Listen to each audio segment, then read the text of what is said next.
ব্যাটসম্যানরা আগে থেকেই জানে বলটা অফ কাটার হবে, তবু তারা তা সামলাতে পারে না।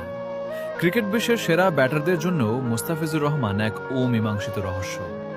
কেন এই বাঁহাতি পেসারের বল মোকাবিলা করা আজও বিশ্বের অন্যতম কঠিন চ্যালেঞ্জ?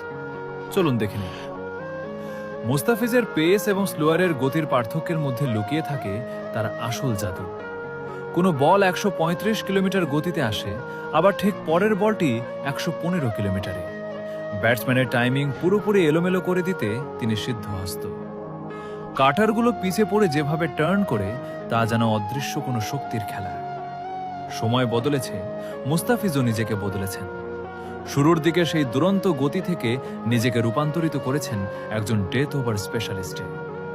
আইপিএল থেকে শুরু করে বিশ্বের বড় বড় সব টি-20 লিগ, সবখানেই তার কদর। বিপদের মুখে যখনই দলের উইকেট প্রয়োজন, তখনই মুস্তাফিজের ওপর ভরসা রাখাটাই এখন এক অলিখিত নিয়ম।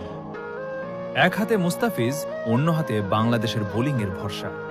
তার প্রতিটি উইকেট নেওয়ার ভঙ্গি এবং সেই বিনয়ী হাসি বাংলাদেশ ক্রিকেটের লড়াকু মানসিকতারই প্রতিফলন।